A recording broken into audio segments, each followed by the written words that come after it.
Na-reveal na eh, pero ayun, gusto ko lang din magpaalam kay tita na ayun po, tita, lilipat na muna po kami. Medyo malayo-layo po, pero babalik-balik naman po. Yun! Ingat kayo doon sa paglipat. Salamat po. Sige.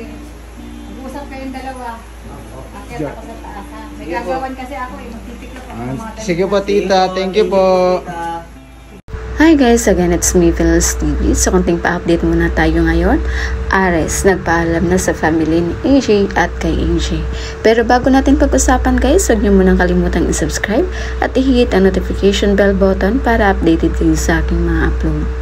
So ayun nga guys, kaya pala malungkot ang isang post ni AJ na may pa-caption why na umiiyak ay dahil pala pansamantala silang magkalayo ni Ares.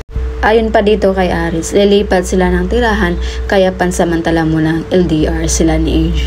So may konting point of view tayo dito guys. Hindi madali sa isang relasyon ang LDR or long distance relationship, lalo na't hindi kayo sanay sa isa't isa.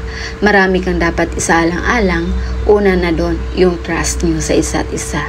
Hindi pa naman maiwasan na pag LDR kayo, marami kayong dapat isipin. Andun yung maghihinala kayo sa partner nyo.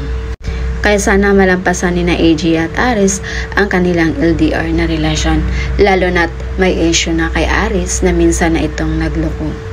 At isa pa ang nakakalungkot isipin sa sinabing dadalaw naman daw si Ares kay AJ. At ang tanging nasagot ni Ares na pupuntahan niya pero hindi siya 100% sure doon.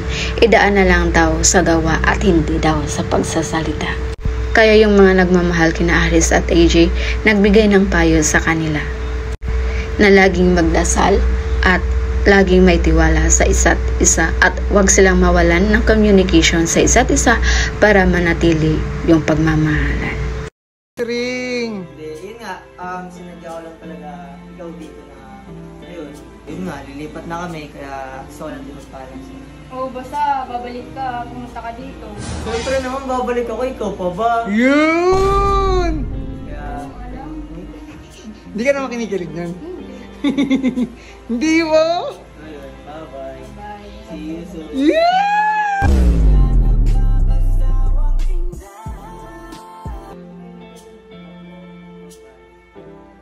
Bye. Ayun. Saglit na din talaga kami gawan. Ibang madali na rin.